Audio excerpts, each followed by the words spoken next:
கர்த்தருடைய பரிசுத்த நாமம் மகிமைப்படுவதாக. உயிர்த்தெழுந்து வல்லமுள்ள இயேசு கிறிஸ்துவின் நாமத்தினால இந்த கால பொழுதில் உங்களை சந்திப்பதை குறித்து நான் மிகுந்த மகிழ்ச்சி அடைகின்றேன். அன்பான தேவ ஜனங்களே, இந்த நாளிலே கர்த்தர் நமக்கு கொடுத்திருக்கிற இறை வார்த்தையானது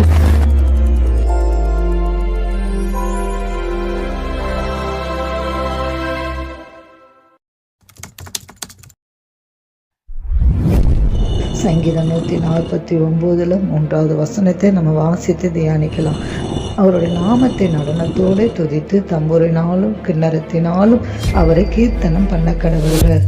தம்புரோடு நடனத்தோடு எங்கும்போது அவரை துதியுங்கள், யாரோடும் தீங்குழலோடும் துதியுங்கள் என்று சங்கீதத்தில் நம்ம வாசிக்கிறதை பார்க்கிறோம்.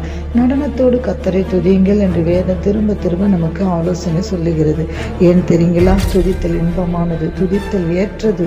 துதிக்கும் போது சாத்தானுடைய கிரியைகள் முற்றிலுமா அழிக்கப்படுகிறது. துதிக்கும் போது நம்ம உள்ள பரவசத்தினால மகிழ்கிறது, பரலமும் மகிழ்கிறது. நம்ம அருமை ஆண்டவர் எல்லா துதிக்கும் கனத்துக்கும் மகிமைக்கும் பாத்திரரானவர். அவர் ஒருவரே ராஜாதி ராஜா, அவர் ஒருவரே கர்த்தாதி கர்த்தார், அவர் ஒருவரே நமக்காக கல்வாரி சிலுவையில ஜீவனை கொடுத்தவர், அவர் ஒருவரே நம்ம தம்முடைய உள்ளங்கையில் அவர் வரைந்து இருக்கிறார். அவர் தான் நம்ம வாழ்க்கையில ஆராய்ந்து முடியாத பெரிய காரியங்கள், எண்ண முடியாத அதிசயங்களை செய்கிற தேவன் இன்றைக்கு நம்மோடு கூட இருக்கிறார். அவருக்கு தான் துதியும் கனமும் மகிமையும் அவர் ஒருவருக்கே நாம் செலுத்த வேண்டியது மிகவும் அவசியமா இருக்கிறது. தேவ பிள்ளைகளே, துதித்தல் என்று சொல்லுகிற அந்த வார்த்தையில பல ஆழமான அர்த்தங்கள் இருக்கிறது நம்ம பார்க்கிறோம். அவருடைய மகத்துவத்தை எண்ணுகிறோம், அவருடைய மகிமையை துதிக்கிறோம், அவருடைய வல்லமையை காண்கிறோம், மனதார அவரை துதித்து போற்றுகிறோம்.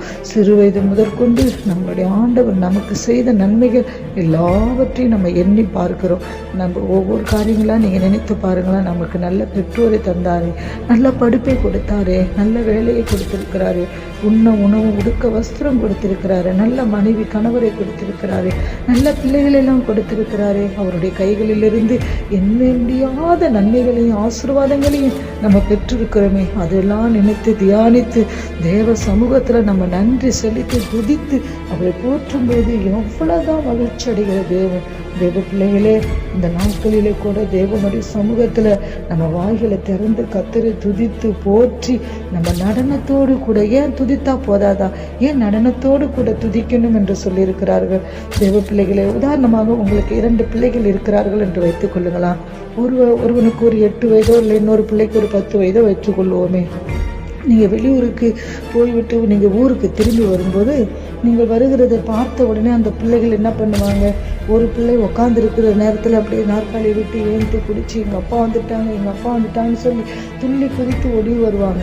இன்னொரு பிள்ளை என்ன பண்ணும்? அப்படியே அமர்ந்து கொண்டு எங்கள் அப்பா வந்துட்டாங்கன்னு சொல்லிட்டு அது விளையாடுகிற விளையாட்டையோ இல்லை அது பேசி கொண்டு இருக்கிற காரியத்தையோ செய்கிற வேலைகளோ பார்த்து கொண்டு இருக்கும். அப்போ எந்த பிள்ளை மேலே உங்களுக்கு அதிக பாசம் வரும்? எந்த பிள்ளையை நீங்கள் அதிகமாக நேசிப்பீங்க?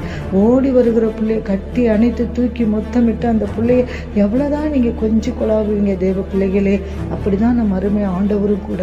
நாம் கர்த்தருடைய பிரசன்னத்திற்கு வரும்போதெல்லாம் அவருடைய மகிமைகளை நினைக்கும் போதெல்லாம் அவருடைய உள்ள களிப்பு வரும். நம்ம வேதத்துல வாசிக்கிறோம், நம்முடைய சமூகத்துல பரிபூரண ஆனந்தமும் நம்முடைய வலது பாரிசத்துல நித்திய பேரின்பமும் உண்டு என்று தாவீது சொல்லுகிறார். தேவ பிள்ளைகளே, நம்ம அப்படியா மகிழ்ந்து களி கூறுவோம். மேக கூட்டத்தை பார்க்கும் போதெல்லாம் வான்கோழிக்கு மயிலை போல நடனமாட வேண்டும் என்ற ஆசை வரும் என்று நம்ம பார்க்கிறோம். தேவ பிரசனத்தை உணரும் போதெல்லாம் நாமளும் நடனமாடி களி கூற வேண்டும் என்ற ஆசை நம்ம உள்ளத்துல வர வேண்டும். தேவ ஜனங்களே, கர்த்தருடைய சமூகம் நமக்கு ஆனந்தத்தை மாத்திரம் இல்லை, ஆசீர்வாதத்தையும் கொடுக்கிறது.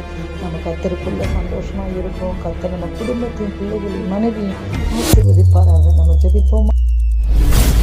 கர்த்தாவே, நான் துதிக்கிறேனப்பா. இந்த ஆண்டவரே, இந்த கால வேளையில இந்த வசனத்தை கேட்கிற ஒவ்வொரு பிள்ளைகளுடைய குடும்பத்தை நீர் ஆசீர்வதிங்க, கூட இருந்து நடத்துங்கப்பா. இந்த குடும்பங்கள் அப்படியே ஆசீர்வதிக்கப்படுது. இயேசுவின் நாமத்தில் ஜெபிக்கிற பிதாவே, ஆமென், ஆமென்.